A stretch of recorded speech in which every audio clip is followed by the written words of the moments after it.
Thy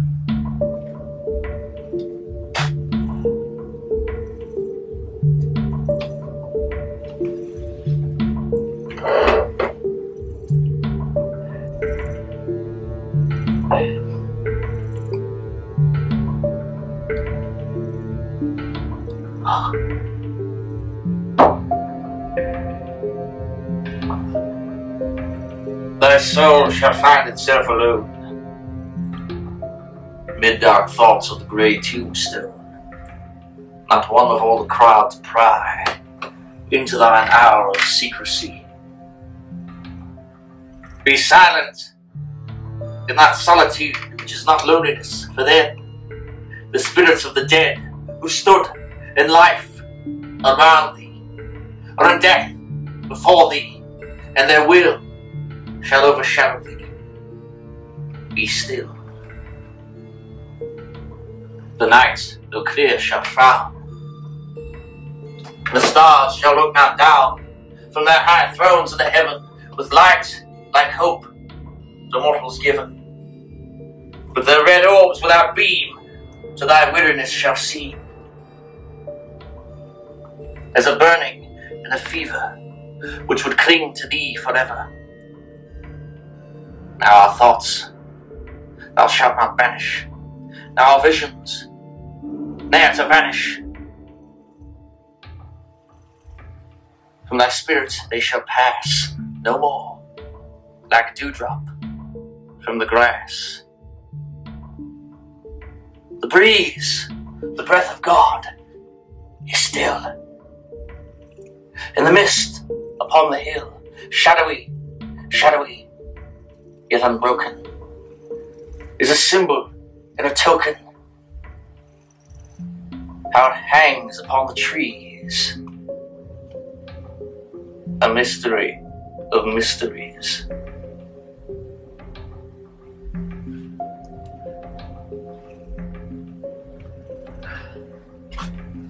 Oh, outcast of all outcasts, most abandoned, to the earth art thou not forever dead. To its honors, to its flowers, to its golden aspirations, and a cloud, dense, dismal, and limitless, does not float eternally between thy hopes and heaven.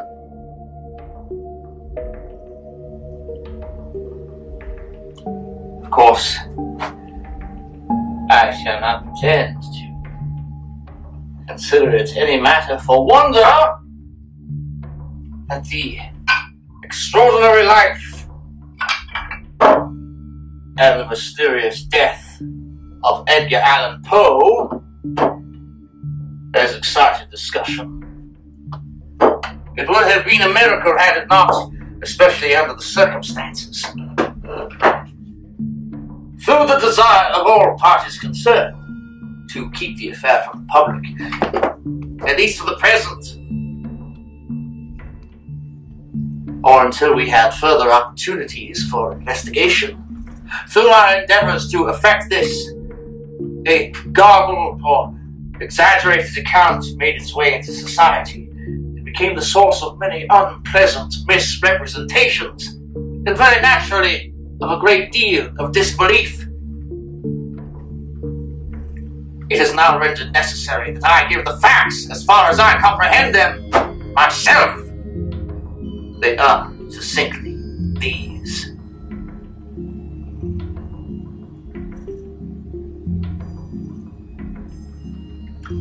The wind was damp, cold, soggy. There was much fog that day. That Thursday, January 19, 1809.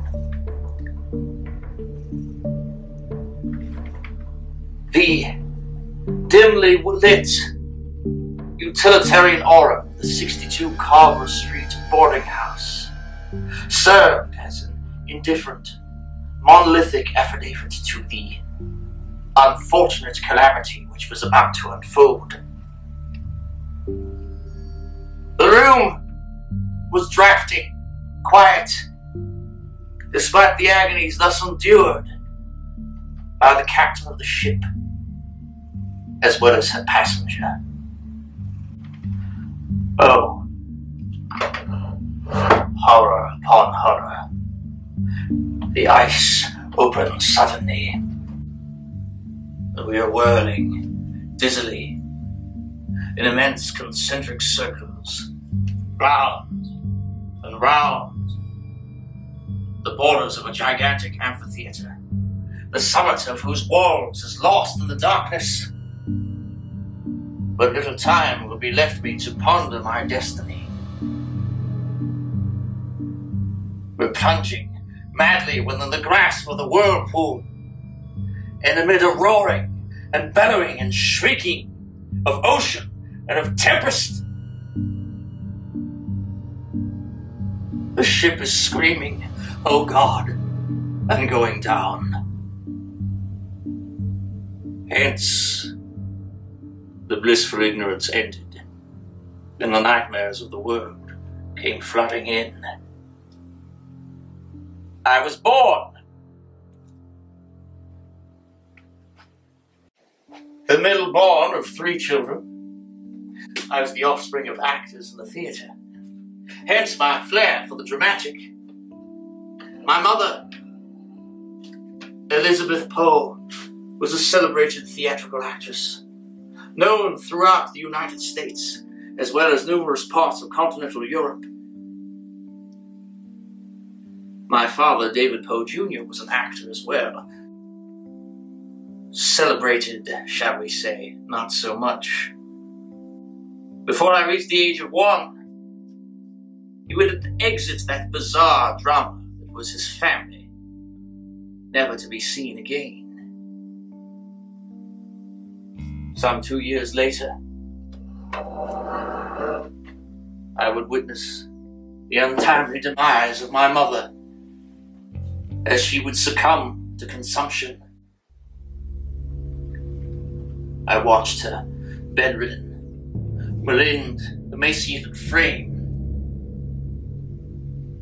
as she coughed up crimson geysers. I sat, doleful, transfixed, horrified, and with not a small amount of grim fascination. As I watched her descend into the maelstrom, the hidden blessing of death upon her bosom.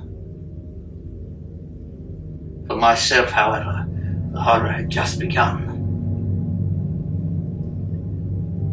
Lo, 'tis a gala night, within the lonesome latter years.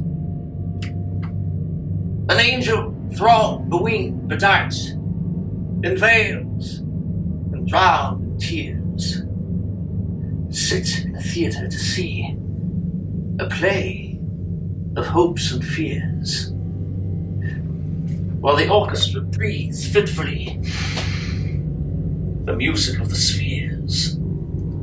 Mimes in the form of God on high mutter and mumble low, and hither and thither fly, mere puppets they who come and go, in bidding of vast formless things that shift the scenery to and fro, flapping from out their condor wings. Invisible woe! That motley drama, oh be sure, it shall not be forgot, with its phantom chased forevermore by a crowd that ceases not, through a circle that ever returneth in to the self-same spot, and much of madness, and more of sin, and horror, the soul of the plot. But see amid the mimic rout, crowning sheep intrude, a blood-red thing that writhes from out the scenic solitude. It writhes,